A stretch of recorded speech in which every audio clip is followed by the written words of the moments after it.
Hello and welcome to Williams Dog Training Company. We're here today with Fred and Gus, and what we're going to be demonstrating for you on video is Gus's ability to understand and respond to his obedience commands, the corrections and the motivations we give the dogs while working with them, and the training equipment we're using.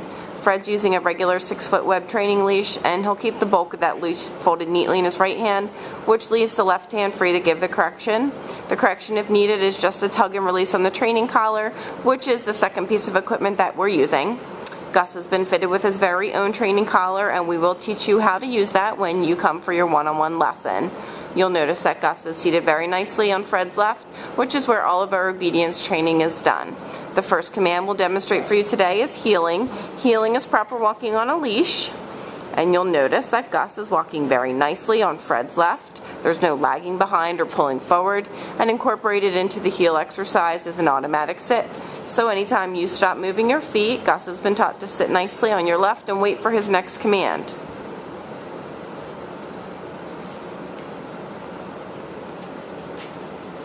Very good job. The next command we'll demonstrate is the stay command. You're going to use the open flat of your left palm and the one-word firm command to stay. If he does get up, the first word out of your mouth is no, and repeat the command.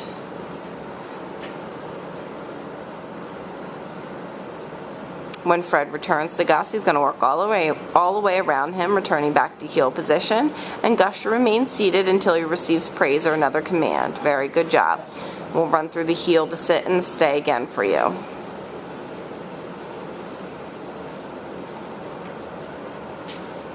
Nice automatic sit.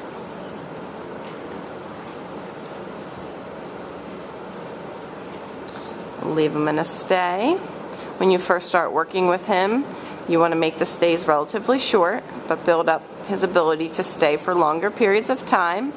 Instead of returning back to Gus, Fred will call him in and demonstrate the recall or come on command. Gus will come in and sit nicely right in front of you, and then return back to heel position. Very good job. We'll show that to you again.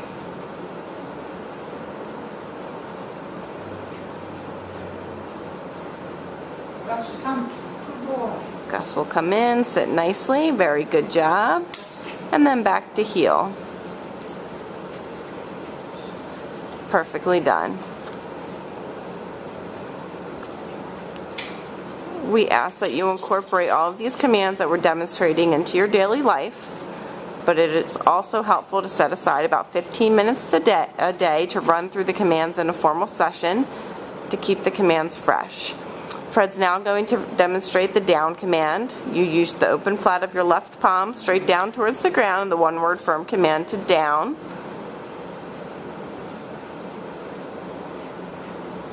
This is a great exercise to practice right in your home.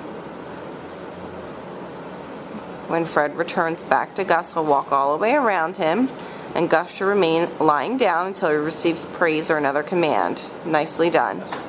We'll heel him out of that and show you the down command again.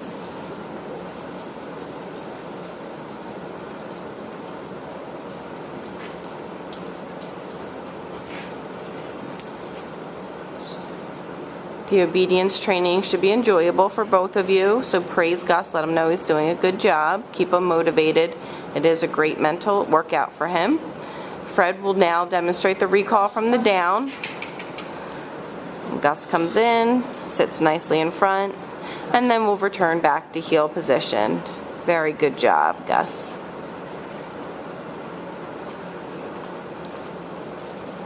Give Fred and Gus a second to set up for the last command we'll demonstrate, which is down from a distance. Fred will leave Gus in a sit stay and walk out to the end of the training leash, and this time use his right hand to give Gus the down command from 6 feet away. Good job. These are the 5 formal obedience commands that Gus has learned while he's been at school with us. It's been such a pleasure having him. We're so proud of his progress, and we thank you so much for choosing Williams Dog Training Company as your personal dog trainers.